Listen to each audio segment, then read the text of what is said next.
Harmony of the Christian faith. Dear sisters and brothers, when you are discouraged by life, it is worth reaching for the richness of everyday life.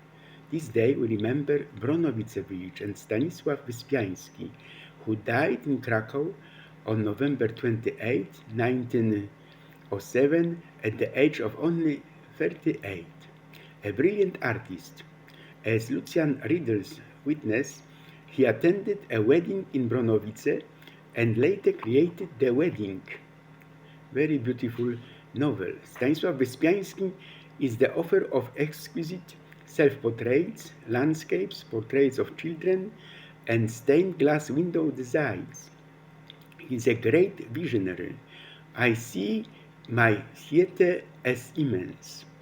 In 1903, while staying in Romanów, he wrote, "Let no one weep over my grave.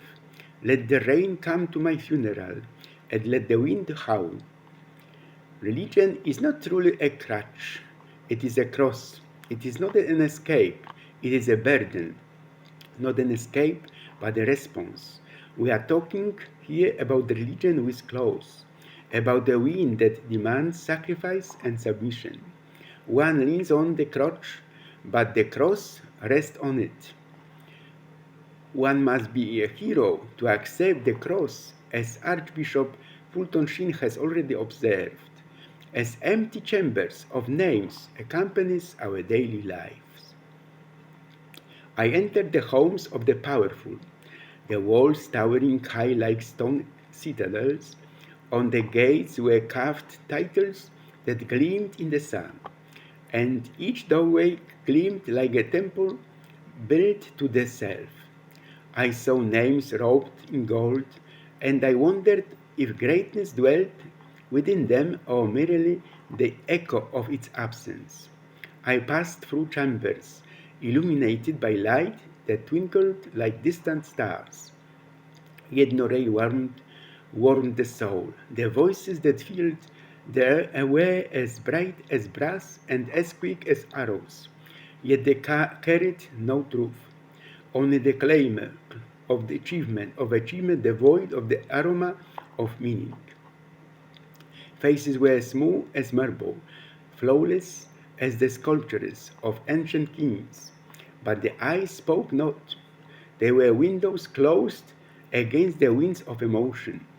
Hands stretched out to greet, but they were pulseless hands, measuring, calculating, holding back.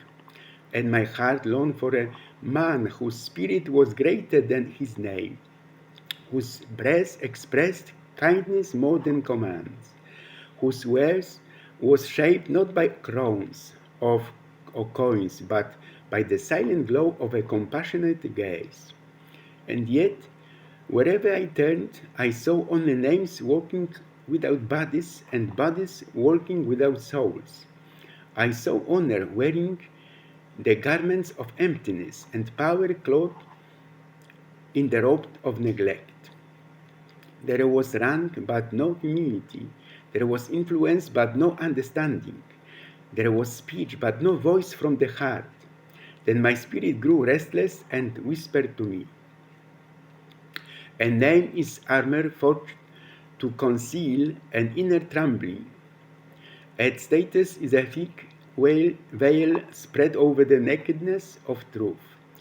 What triumph is it to stand above the world, crowned and victorious, and never stand within oneself? What glory is it to command nations and not to command the smallest kingdom, one's heart? For I discovered that in the halls filled with greatness, not a single man dwelt. Only the shadows of ambition moved, pale and breathless, like ghosts wandering between yesterday and tomorrow. And so I learned, greatness is not carved in stone, nor is it erected on pillars for the applause of the crowd. It lives where tenderness breathes, where the ear listens before the tongue speaks, where the hand rises instead of striking, and where the heart beats without disguise. In this world drunk on titles and thirsting for praise, the rarest miracle is still the human heart without mask, without measure, defenseless. The lack of love is the deep root of our evil. Pope Francis had accepted this if we entrust ourselves to God, if we are united with Him. With Him, great things happen. Pope Leo XIV stated, "Hope does not mean having all the answers, but calls us to trust in God." The Pope delivered his address during an audience granted on November 24 at the Vatican to the faithful from Latvia, who had come to the Eternal City to commemorate the centenary of Latvia's first official pilgrimage to Rome. Recalling Francis' words, Leo emphasized the essential role that the Christian faith has played in the history of Io. He expressed gratitude for the bond between Latvia and the Holy See, which has grown closer in recent years. The Holy Father also reaffirmed the need to unite with hope, the virtue of faith, to look to the present and perceive God's many blessings here and now. In English, we say, "I don't know what I want anymore," but in poetry we say, "Life has stretched me so much that I have forgotten the sound of my own dreams." As you know, I visited New York several times. Thanks to the internet, we can see the World Trade Center, the Empire State Building, and the Chrysler Tower up close. Of the hundreds of photos I took during my pilgrimages around the world, including while sailing through numerous ports, the videos taken there are the rarest.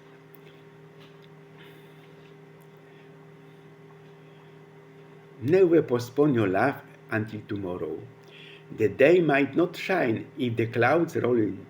Your love is only balm for my aching soul, my hope, my solace, the ultimate goal of my life. You imagine, the boy shouted, "I hate you, Mom. You're always ordering me around. Leave me alone." His father had just pulled into the driveway after a long shift, sweat on his neck, tense shoulders. He heard the screams before he even closed the car door. His heart raced. Inside, his wife sat on the couch, her face buried in her hands, crying silently. She didn't explain. She didn't need to. He knelt beside her, gently lifting her chin. "Hey, don't worry. Let me handle this." He went to his son's room. The boy was flushed with anger, panting as if he'd just run through a field. "What happened?" his father asked. "Mom keeps ordering me around. She told me to lock the door. I didn't even open it. She told me to wash the dishes, even though it wasn't even my mess." My father listened without interrupting. Then he said, calmly but firmly, his father, "Go and lock the door." "Dad, seriously, I don't." "Go." The boy hesitated but went. When he returned, his father said, "Now go wash the dishes." "But do it." He washed them. "The bathroom light is on. Go turn it off." The boy muttered something under his breath but went. He barely spoke that evening. He didn't understand. He didn't want to understand. At 15, he packed his backpack and went to a friend's. He swore he would never return home. But there was one thing he couldn't leave behind: his habits. Closing doors he didn't open, turning off lights he didn't turn on, cleaning up the things he didn't spill. It seeped into his bones like ink under his skin. When he turned 18, his friend's family went through a rough patch. Both parents lost their jobs. The refrigerator was almost empty. Bills were piling up. No school, no experience, but he decided he had to find a job. He heard about a managerial position at a large agricultural company. He laughed at the idea. Manager, me? But he went anyway. At the gate, his fence was wide open, and several pigs were wandering dangerously close to the road. He closed the gate. Inside in the hallway, papers lay scattered. He gathered them up and threw them into the trash can. The bathroom door was open, the light on. He turned it off and locked it. Only then did he then enter the office for the interview. "Good morning," said the woman behind the desk. "You are hired." He froze. "What? You didn't even look at my resume. There are people with degrees waiting there." She smiled sympathetically. "We have cameras from door to door. We were watching. We're not looking for the smartest person on paper. We're looking for someone responsible, someone who doesn't walk past problems like an invisibility. You didn't have to look our gate, protect our animals, save electricity, or clean up our mess, yet you did." She paused. "No class teaches you that. You study at home, and you study well." At that moment, his world fell apart. He didn't celebrate. He didn't tell his friend. He got on the first bus he found and went straight to his father's house. When the old man opened the door, the young man threw his arms around his neck and sobbed into his shoulders. "Dad, thank you." His father hugged him tightly and whispered, "I just wanted to show you how to be a great man, starting with the little things." In that embrace, the son finally understood the man who learns to close doors he hasn't opened will one day stand before doors that will open only for him. The man who cleans up after others paves the way for his own future. The small lessons we learn at home, responsibility, care, respect, become the foundation of the greatest possibilities. Don't fight them. They shape the life you will lead. Sometimes the simplest lessons open the greatest doors. Light is not in the eye, but the eyes see through it. Food is not in the stomach, but the body lives through food. Sound is not in the ear, but the ear hears through harmony. In the spiritual order, it is the same. What air is to the lungs, prayer is to the soul. As our Lord said, "Without me you can do nothing." He didn't mean that without him we could do nothing in the natural order, but he meant that without his grace we could do nothing in the spiritual order. My dearest ones, what leads me to peace and present mutual emotions in the Polish climate, and from this I draw courage for my pilgrimages around the world, my homeland. On rainy days, when the clouds allow, a broken heart will hide its tears. I could never love another soul as I love yours. I will never abandon you, for losing you is like losing a part of me. My heart beats only for you, forever true. Your silence aches, making me feel that romantic love is frustrating. Will you ever be the song I so long to dance to? The beat my heart sings, the place where I belong, the home where I yearn. Your melody envelops me forever free. And in this rhythm, my soul finds peace. Your love lives within me like a sunrise, bright and true, a flame that warms the shadows, forever new. I could never love another soul that way, the way I love yours. It's a fire that ignites my every breath, my very being. In you I find my home, the constant hue of my heart. Every step I take is guided by your light. A silent promise that I will never turn away from your gaze. I will never leave you, no matter the tide. For you are the rhythm that binds my spirit. Together we rise, we soar through storms. Losing you is like losing a part of me, a missing piece that echoes on the sea. Your laughter, your smile, the sweet symphony of my soul. Without you, the world would lose its melody. So I hold you close, forever wild and free. In every whisper of the wind, I hear your name, love written in the bright flame of the stars. No distance, no darkness, no time can erase this. The bond we share a timeless, infinite grace. Your spirit lives within me, always in its place. So let the world know how deeply my heart beats for you, my love, at the pulse that never ceases. I will be with you through every ups and downs. Together we are unwavering, standing proudly. With you I am whole, with you I will never begin. Throughout all this time no one should know where sentimental hearts will go. When the wind blows on every cheek, the sentimental heart will beat. And like the wind, it will repeat, it will repeat. You know, from my reports that I was also in Granada town in Spain. The Alhambra holds secret that guided through towers cannot reveal. Over 10,000 hidden inscriptions adorn its walls, and for centuries no one has managed to decipher them all.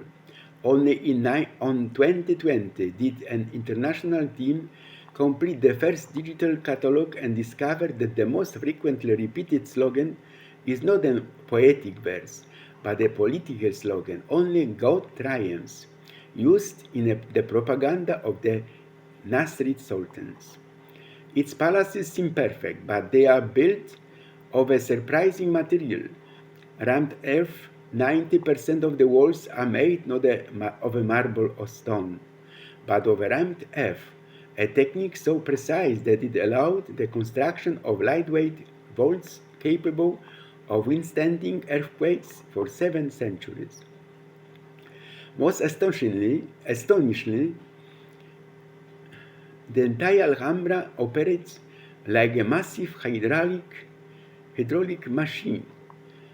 This allowed the palaces to power fountains, ponds, and gardens, which, according to recent research, were designed to create a microclimate and lower temperatures by up to 8 degrees Celsius in midsummer.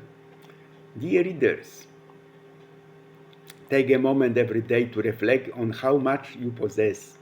It may not be everything you desire, but remember, someone somewhere dreams of having what you have. You imagine Tsar Nicholas I claimed no Poles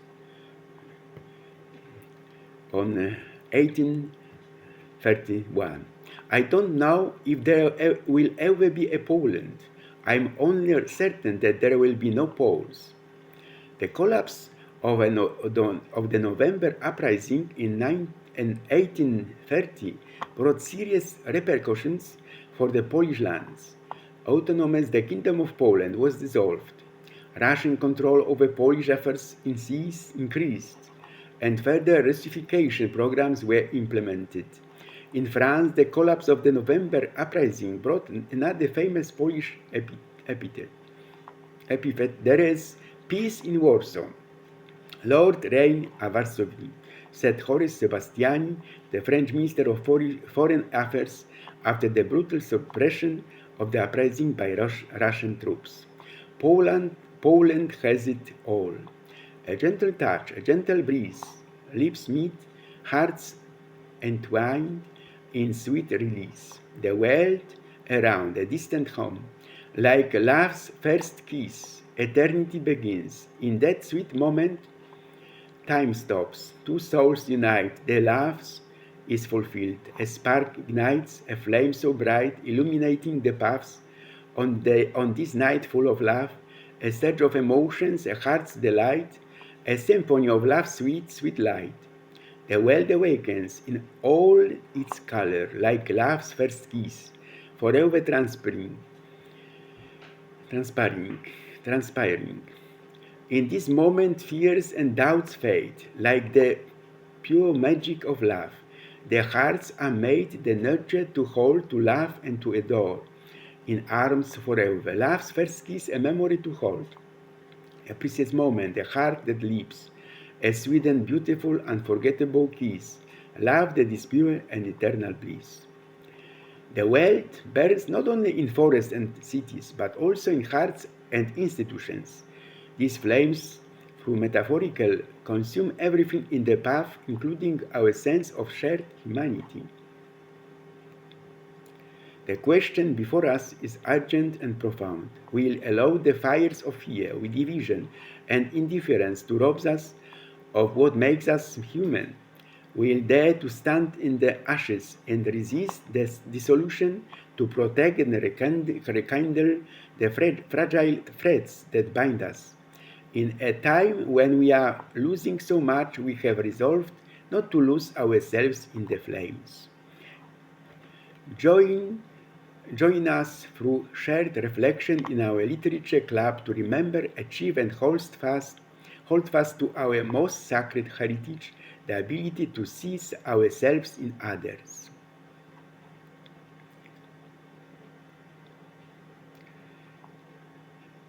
There is no past so ruined, no history so compromised, that God's mercy cannot reach. All the more, I would like to describe my journey of a lifetime to you. An extraordinary journey to Oriental Morocco, where we will discover the diversity it offers. It offers the dark continent through the green mountains of the north, the red sands of the desert, the fortified Sahars, the majestic Atlas Mountains, and the beaches of the Atlantic Ocean, colorful markets, snake charmers, and the most beautiful sunsets. We were taught self-improvement through efforts. This is what creates and builds a nation. That's why Poland exists. After World War II, people didn't travel the Polish West for subsidies and food stamps. They simply weren't any. They went there for freedom, the only pioneers. And in doing so, they had to stick together, and they wouldn't have survived if the capable, strong, and the consciences hadn't automatically turned to helping the weak.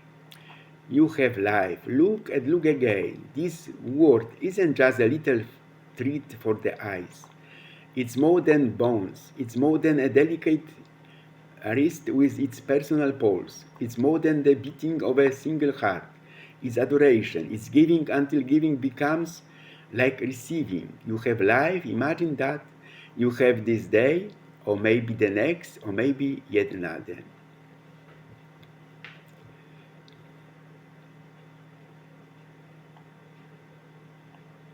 The Vatican has reaffirmed a fundamental Christian truth. The salvation of the world rests solely in Jesus Christ.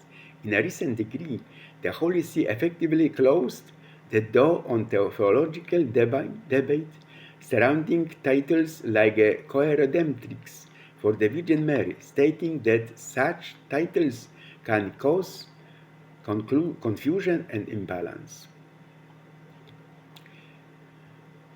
Clarity requires context. Let's engage in understanding the reasons behind the headlines. A little theological education goes a long way to appreciating the harmony of the Christian faith rather than getting lost in the noise. Please do a little theological homework. Without a basic understanding of concepts like Christ's unique mediation versus co-mediation, the way others like Mary cooperate with and through Christ, people can easily misinterpret the ancient yet evolving understanding of the Church. If you have any question, please contact us or visit our website.